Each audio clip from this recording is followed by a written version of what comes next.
On today's episode, what do Connor Bedard's analytics look like?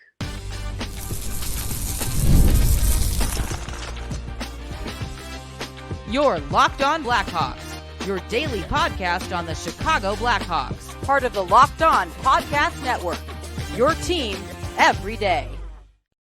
What's going on, everyone? Welcome back to another episode of Locked On Blackhawks, part of the Locked On Podcast Network, your team every day. Real quick, just a reminder to please go hit that like button, jump in the comment section down below, and most importantly, subscribe to Locked On Blackhawks on YouTube. Really closing in on my goal of 2,000 subscribers, but I won't be able to reach it without your help. And last but certainly not least, got to let you all know that today's episode is sponsored by FanDuel. If you're not already a member, go and visit FanDuel.com right now to have a chance to win $150 worth of bonus bets if your first $5 bet cashes with America's #1 sportsbook.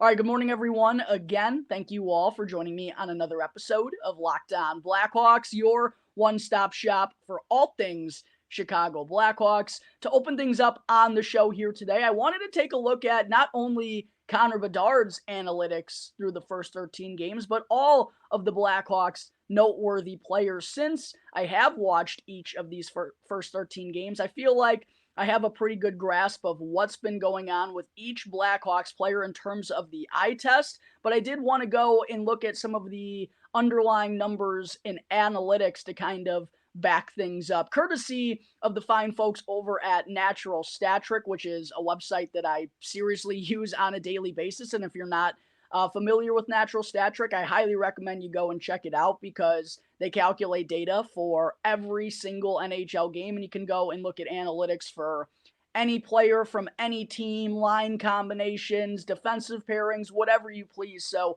be sure to go and check out Natural Stat Trick if you haven't already. That's where all of these numbers that I'm going to go through in segment one come from. Starting things off, number 98, Connor Bedard. There's been some criticism thrown his way despite being the Blackhawks' leading scorer through these opening 13 games. 12 points. Most of the criticism, though, has stemmed from Bedard only having 3 goals in the first 13 games of his sophomore campaign. So I definitely wanted to go and take a look at some of the underlying numbers for Bedard and see if they check out, and not surprised to see that they do. Even though nothing is really jumping off the charts, there isn't anyone on the Blackhawks who has jumping off the charts analytics for the most part, because as a team, they're still kind of lacking that offensive firepower, and they're getting, they have outshot some opponents, but these last few games, the shot attempts aren't in their favor, so it kind of swings the analytics in a direction. But Connor Bedard is among the Blackhawks leaders in basically all of these analytics. There's only one Blackhawks player, at least to my calculations, who has a Corsi for percentage above 50 for Chicago right now, and Connor Bedard is right there at the top with a 59.4 Corsi for percentage through these first 13 games at even strength. He's been on the ice for 10 goals for to 10 goals against, so maybe you want to see him have some more production and see that goals for number be a little bit higher, but again, I feel like there's reason to believe that is going to come because he's too talented of a goal scorer and as a shooter to stay this type of snake bitten for too long. I really expect Connor Bedard to break out in the goal scoring category in a big way here sooner rather than later. He's also among the Blackhawks leaders in scoring chance for percentage share when he's out there on the ice. When he's out there, he gets 50.2% of the scoring chances, which is right there among the Blackhawks. It's actually tied for the Blackhawks team lead. So a lot of good things still coming from Connor Bedard. He also has a 90.7 on ice save percentage, which is noteworthy because last year he was a pretty big defensive liability as an 18-year-old playing the center position. Wasn't an easy thing for him to do going up against grown men on a nightly basis. And his on ice save percentage as a result really, really slacked. 87.8 on ice save percentage for Connor Bedard last year. Nice to see that number get back up to where it belongs, above the 90s. So good to see. Not only is he still getting the production offensively, and these numbers also tell me that a breakout is coming, but he also hasn't been as lackadaisical on the defensive side of things so far this year.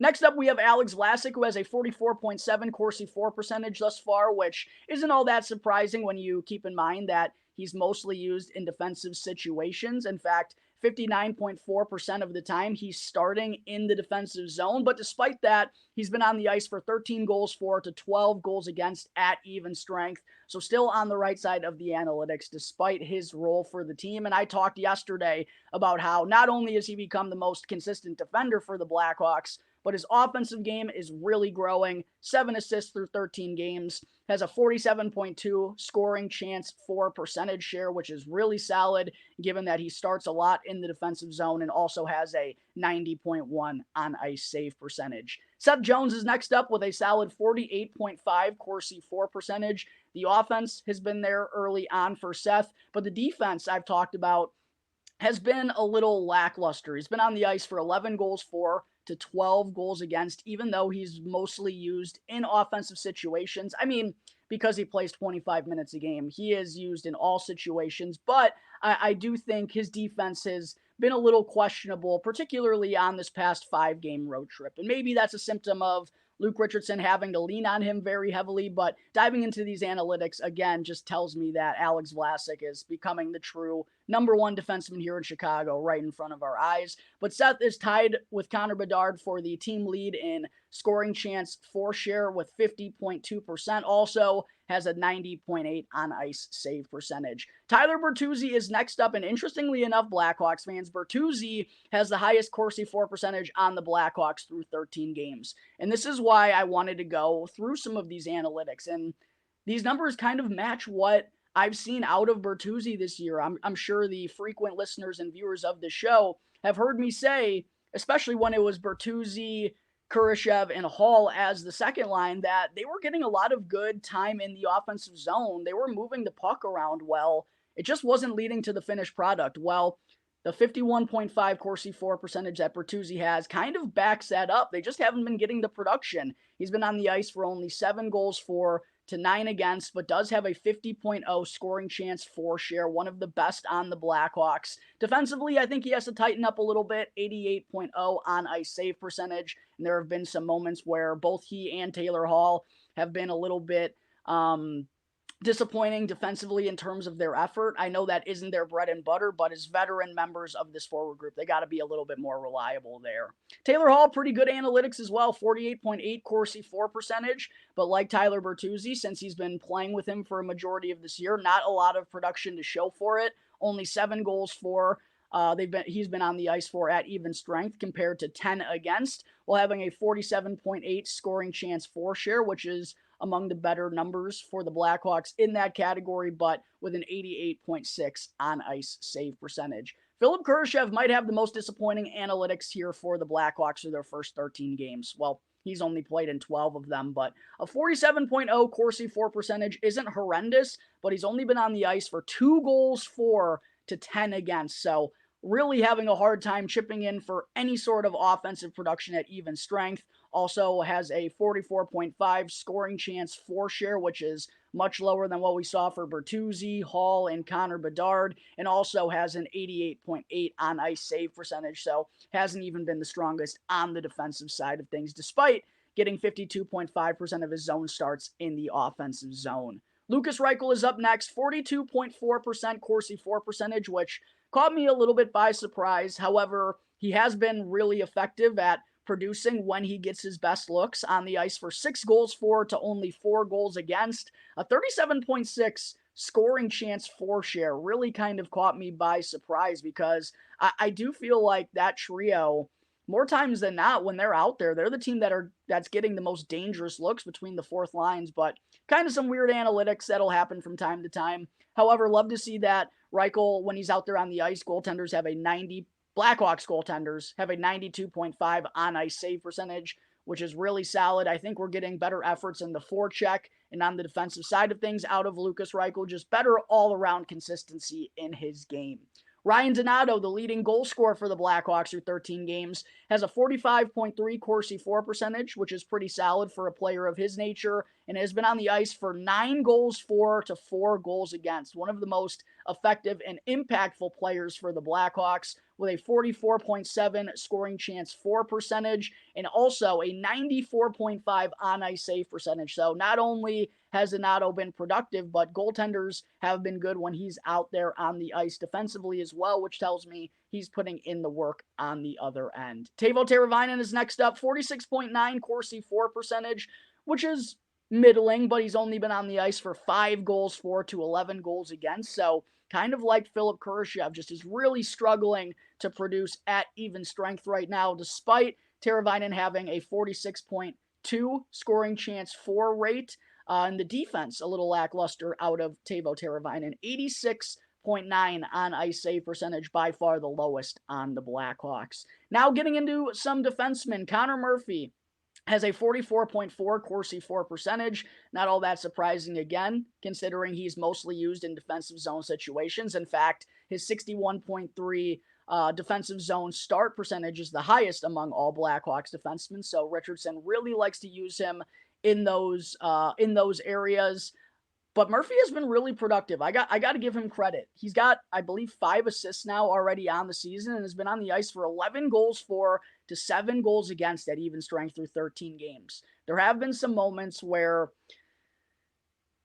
he has a bad turnover and it's just like a kind of quick little blow up for him. But I do feel like he's done a good job of limiting the amount of disasters that he's kind of had in the defensive zone. And more times than not, he's been solid on the back end for the Blackhawks, which has really been needed with Alec Martinez out of the lineup and an extra youngster having to play on a nightly basis. Love to see a 93.4 on-ice save percentage out of Blackhawks goaltenders when Connor Murphy is on the ice as well. Got to give him credit. He's someone I've kind of knocked heavily on the show over these last couple of years. He's been much more consistent through the opening 13 this year for the Blackhawks. Next, we have TJ Brodie, who kind of surprisingly to me has a 46.4 Corsi for percentage, but has been on the ice for only 3 goals for at even strength to 9 against. So not really getting a lot of offensive production out of TJ Brodie whatsoever, and it feels like every time he's on the ice in his own zone, the opponent has a chance to score another goal. 89.0 on-ice save percentage for TJ Brodie. That's because when he's out there, he's given up a lot of high-danger chances, getting beat in front of his own goaltender. It has not been a pretty start to his Blackhawks tenure, and he's been mostly used in a defensive zone role where that shutdown style hasn't even been a good part of his game thus far. Wyatt Kaiser next, a 48.0 Corsi for percentage, which is pretty solid, along with being on the ice for 5 goals for to 5 goals against at even strength. A 46.3 scoring chance for percentage share is also among the team leaders for the Blackhawks, and a 94.3 on-ice save percentage for Wyatt Kaiser. I think that's probably a little bit of a baked-in number because his consistency in front of his own net and in terms of his physicality, I don't think has been like elite or anything, and I don't think it's ever going to be with the type of player that he is. But I got to give him props for holding his own in the defensive zone with that not really being the strength of his game. I anticipate whenever Alec Martinez comes back, Wyatt Kaiser is going to be sticking around, while the next guy, Nolan Allen, I think could be heading back down to Rockford. 45.2 Corsi for percentage for Allen thus far. Been on the ice for 6 goals for to 7 goals against. Team low, 38.1 scoring chance for percentage share. There have been some good nights for Nolan Allen, and there have been some bad nights. Kind of what you would expect from a 21-year-old rookie. I just think there's a little bit more development for him to go through down in Rockford, but not a bad first start whatsoever to his first NHL stint. I just think in terms of a numbers game, he's probably more likely to go back down to Rockford than Wyatt Kaiser is, because it feels like Wyatt Kaiser has made a nice leap since we first saw him on the NHL scene last season. All right, there are some of the analytics and some of the numbers that I wanted to roll through here in segment 1, courtesy of Natural Stat Trick. Going to take a quick break, Blackhawks fans, but when I return, I will discuss whether the Blackhawks should pursue trading forward Andreas Athanasiou. But first, I got to talk to you all about the fine folks over at FanDuel. Get ready to tackle the NFL action in the second half of the regular season with FanDuel, America's #1 sportsbook. Because right now, new customers can bet $5 and win $150 worth of bonus bets if that first $5 bet wins. And the FanDuel Sportsbook app gives you everything you need to place live bets on the NFL all in one place. So that when you get a hunch in the middle of the game, you can check out the latest stats, view live play-by-play, and so much more on the same page where you also happen to place your bets. And how about the Chicago Bears? It has been a tough last couple of weeks. I hope that I can take some of your minds off that with some good Blackhawks victories over the weekend. If you think the Chicago Bears have a good chance of bouncing back this upcoming Sunday, though, against the New England Patriots, be sure to go and jump on over to FanDuel. And if you're not already a member, sign up and you'll have a chance to win $150 worth of bonus bets if your first $5 bet cashes. Again, that's FanDuel.com. If you're not already a member, won't cost you anything to sign up, and you'll have an opportunity to win $150 worth of bonus bets if your first $5 bet wins. FanDuel, America's #1 sportsbook. I also need to talk to you all real quick about Indeed. We're all driven by the search for better in this world, but when it comes to hiring, the best way to search for a candidate isn't to search at all. Don't search, but match with Indeed. And if you need to hire, then you need Indeed, because Indeed is the best hiring and matching platform with over 350 million global monthly visitors, according to Indeed data, and a matching engine that helps you find quality candidates in an instant.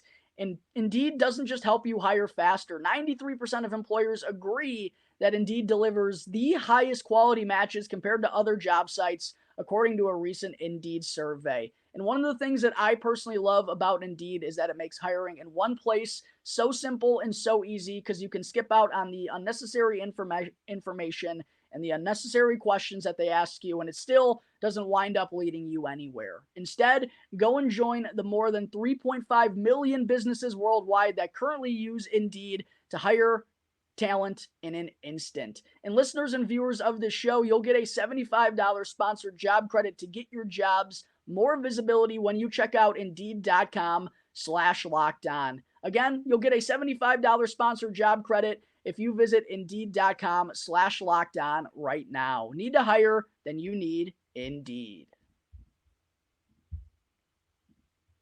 Back here on the Locked On Blackhawks podcast, part of the Locked On Podcast Network, your team every day. Just wanted to say thank you real quick to everyone for making Locked On Blackhawks your very first listen. Now for your second listen, make sure to go and check out the Locked On Fantasy Hockey podcast so that you can become a fantasy hockey expert and get the edge over your league mates with daily tips from Steal and Flip. And you can easily find Locked On Fantasy Hockey down in the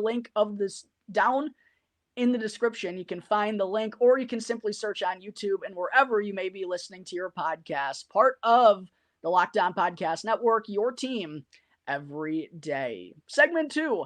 I've already gone over some Chicago Blackhawks trade rumblings here early on in the season, with rumors spreading that general manager Kyle Davidson could possibly be kicking the tires on a young second-line center. Then, just a couple of weeks ago, we also heard Elliot Friedman mention that Connor Murphy could potentially be a player some teams look at if they want to go and shore up their blue line. Well, this guy that I want to talk about here in segment 2 hasn't been involved in any trade rumors as of yet, at least that I have seen. However, considering how he's been utilized through the opening 13 games of the year, I do wonder if GM KD could possibly be thinking about making a move. And the player I'm talking about, of course, is Blackhawks forward Andreas Athanasiou, who's only played in 5 of the opening 13 games this year and doesn't have any points to show for it. Doesn't really look like he has a role for this Blackhawks team. Hasn't played since October 22nd against the Vancouver Canucks, and doesn't really feel like there's an attainable way for him to get back into the Blackhawks lineup, which is kind of how things are going right now. And quite honestly, based on the additions that the Blackhawks made this offseason, Bertuzzi, Teravainen, Taylor Hall comes back from injury. They bring in Craig Smith. They bring in Pat Maroon. They go and trade for Ilya Mikheyev from the Vancouver Canucks. Andreas Athanasiou is an odd man out in the Blackhawks lineup right now as a result of all those additions that they brought in. And I quite honestly wonder precisely what the plan was for Andreas Athanasiou if things were to go well for him. Were they planning to use him as their second line center, which they had done from time to time in the past? He had some previous success with Lukas Reichel and Philip Kurashev a couple of years ago as a trio in the latter half of the 2022-2023 campaign, or were they planning to use him in a bottom six role and just hope his speed kind of provides an impact down in the bottom six? I don't exactly know what the plans were for Andreas Athanasiou, but as of right now, it just looks like he's clearly an odd man out, and it doesn't feel like he's going to be given an opportunity to play the second line center spot, given just who the Blackhawks have playing center right now and how they go about their lineup, right? Like, I think Lukas Reichel would get an opportunity to play second line center over Andreas Athanasiou. It just really feels like there's not a way for him to get back in the lineup. And I do wonder if because of that, Kyle Davidson is wondering about trying to move him. And another reason I consider this, probably the main reason I consider this, Blackhawks fans, is because look at the 14 forwards the Blackhawks have on their active roster right now. And a reminder, you can only carry 23 players on the active roster. How most teams go about it is 14 forwards, 7 defensemen, 2 goaltenders. That's how you get your 23. Well, we know the 12 that have been in the lineup pretty consistently for these last few games for the Blackhawks, and I quite honestly think that's the 12 they're going to want to roll with moving forward. That leaves Andreas Athanasiou and Joey Anderson as the 2 extras. Well, what if they wanted to bring up Frank Nazar or Cole Gutman or Colton Dach, guys who I will have an update on here in just a moment during segment 3. Make sure to stay tuned until that. If they wanted to call one of those guys up, who's going back down to Rockford? It's not Andreas Athanasiou. They're not sending him to Rockford. Joey Anderson's on a one-way contract, so you'd have to risk losing him to another team by putting him through waivers, and maybe that isn't the end of the world. Maybe that is the route the Blackhawks wind up taking if they want to call someone up, but that's just what I'm getting to. They jeopardize losing Joey Anderson if he kind of winds up being the odd man out and if they want to send him down to Rockford. And if it's not Joey Anderson, then who else is it going to be? There isn't anyone else that's waiver eligible or waiver exempt, There isn't anyone that really makes sense. I mean, Lukas Reichel, I don't think they want to be sending him down to Rockford, and he's kind of proving right here, right now, that he's surpassed that point in his career. There isn't another ideal candidate. So again, if the Blackhawks do want to give young Frank Nazar an opportunity as their second line center, what do?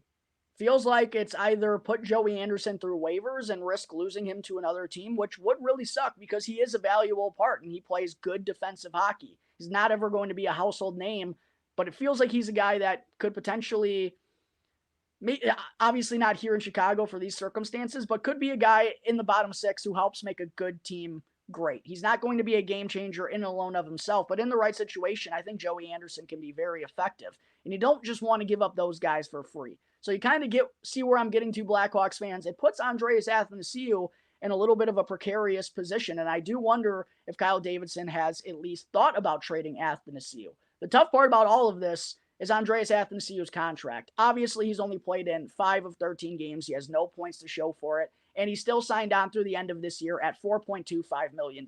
I do not think there's another NHL team in this salary cap world that we live in the NHL that would want to pay $4.25 million for Andreas Athanasiou. So Kyle Davidson would probably have to retain some of that money in order to move AA. And the issue with that is you're only allowed to have 3 salary retained / buyout slots per year. And the Blackhawks are already currently using 2 of them, as Jake McCabe still has some salary retained through the end of this year, and Blackhawks legend Josh Bailey is also still having some salary retained. So that means KD only has 1 more salary retention spot to work with through the end of this year. And when Taylor Hall is on an expiring contract at $6 million, probably going to need to eat some money to move him. Alec Martinez is on an expiring contract at $4 million at his age. Might have to eat some money to move him. So Kyle Davidson is going to have to use that final salary retention spot very wisely, and it could lead to someone like Athanasiou having to stick around, unfortunately, or having someone like Taylor Hall ultimately not get traded at the deadline. It's going to be very interesting to see what goes down with that, but there's the difficulty in trading Andreas Athanasiou. On paper, sounds like it would be pretty smart for the Blackhawks, someone who doesn't really have much of a future here and doesn't really have a role this season, let alone go and get some type of asset for him. But even at that point, do the Blackhawks really want to be taking on more middling draft picks when they already have a rather deep prospect pool? They have to keep the 50 contract limit in mind, right? So there's a lot of difficulties in kind of trading anyone for GM Kyle Davidson this season, which is going to make the trade deadline that much more intriguing. But there are the complications if they do desire to trade Andreas Athanasiou. Kind of just leaves him in limbo, I believe. I wouldn't expect him to get traded. Just like I said, I wouldn't expect Connor Murphy to get dealt early on this year, or probably this year at all, or to not expect the Blackhawks to go and get a young second-line center. Those just don't seem like feasible moves for this team right now. Trading Andreas Athanasiou doesn't really seem feasible either for the reasons that I just outlined. However, compared to Murphy and compared to the Blackhawks acquiring a young second-line center, I do think this is the deal that has the most likelihood, still a small chance, but the most likelihood of the three of actually getting done. So just something to keep an eye on, not only Andreas Athanasiou trade rumors, but just how the Blackhawks are going to go about handling him here in the month of November, as he hasn't played since October 22nd against the Vancouver Canucks. All right, there are my 2 cents on a potential Andreas Athanasiou trade. Before I wrap up today's episode, I do still have to get into a quick update on a couple of key members of the Rockford IceHogs.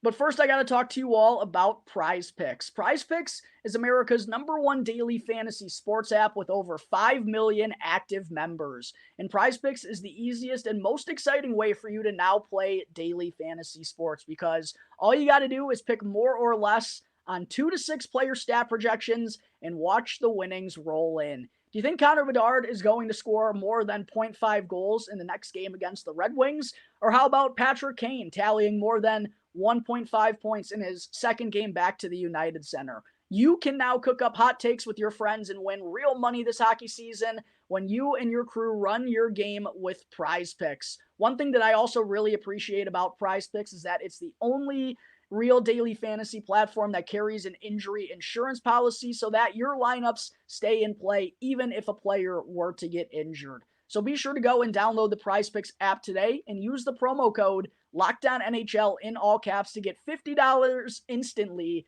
when you play $5. Again, that's the promo code LOCKEDONNHL in all caps when you download the Prize Picks app, and that way you'll get $50 instantly when you play $5. Prize Picks. Run your game.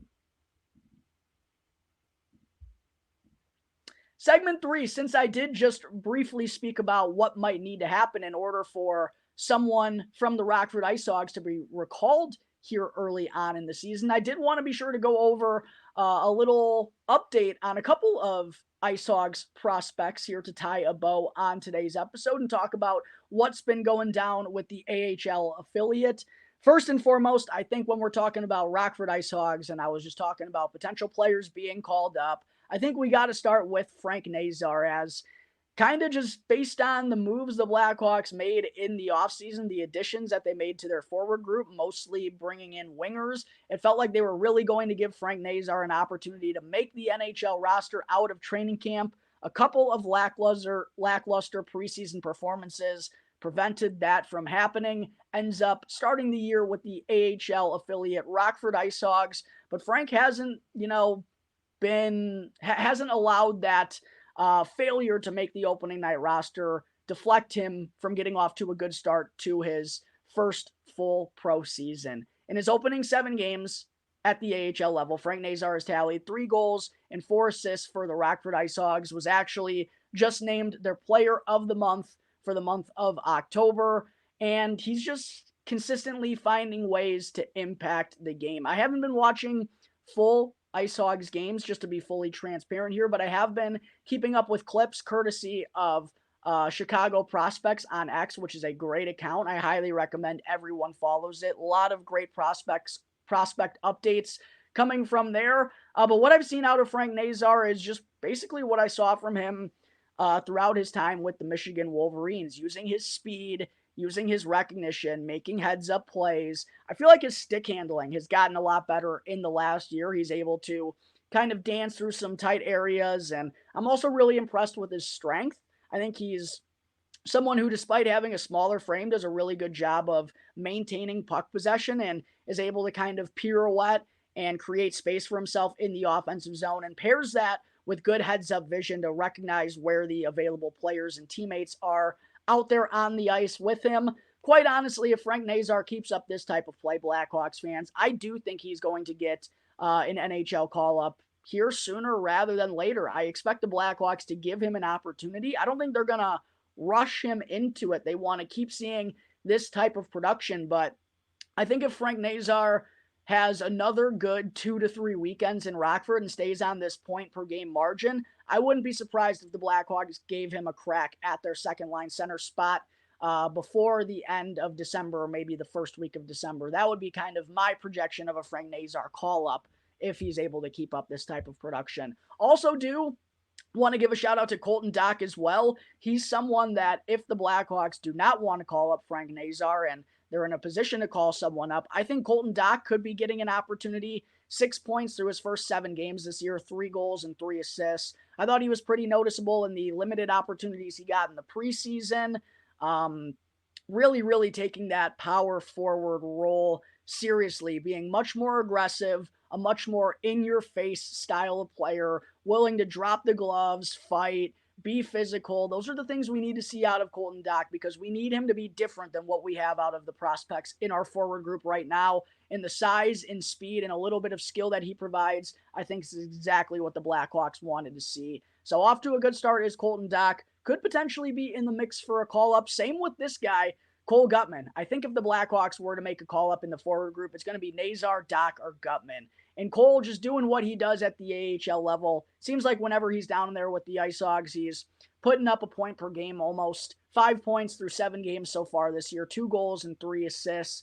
Feels like he doesn't have a ton more to prove at the AHL level, but now it's just about whenever he does get that opportunity, really making the most of it and trying to stick at the NHL level. Honestly, don't know if he has an NHL future, but still relatively young, 24 years of age, kind of a fringe guy. If the Hawks don't feel like youngsters like Nazar or Dach are ready, I think a more veteran and older player like Cole Guttman could be in the mix. 3 other prospects I want to give a shout out to. Samuel Savoie is the first one, man. He is off to a terrific start to his first pro season.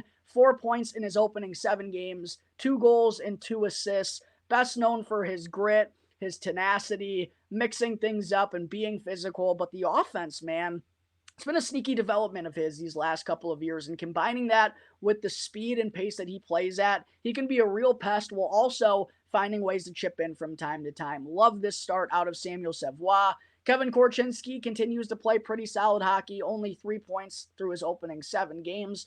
But I expect the IceHogs to be putting him in a lot of situations like we've seen thus far. And actually, for the first time this weekend, in both games for the IceHogs, he was paired up with 2024 second overall pick Artyom Levshunov. I expected Coach Anders Sorensen to load up at some point on that top defensive pairing, either going with Levshunov and Korchinski or Levshunov and Del Mastro. Looks like they're going with the 2022 first-round pick and the 2024 first-round pick as defensive partners down in Rockford. Will be really interesting to see how those two play with one another here over the next couple of weeks. All right, that's going to wrap up today's episode of Locked On Blackhawks. As always, thank you all again for joining me on the show. Be sure to go and subscribe to Locked On Blackhawks on YouTube and to go and follow Locked On Blackhawks for free right now, wherever you may be listening to your podcast. That way, you can get the latest episode as soon as it becomes available each and every day. As always, I'm your host, Jack Bushman. You can find me on X at Jack Bushman2, but be sure to go and check out my Strictly Blackhawks account at Talkin' Hockey. That way, you can get all of the latest Blackhawks news and updates. Until tomorrow's episode, everyone, have a great rest of your Tuesday. I'll see you next time on the Locked On Blackhawks podcast, part of the Locked On Podcast Network, your team every day.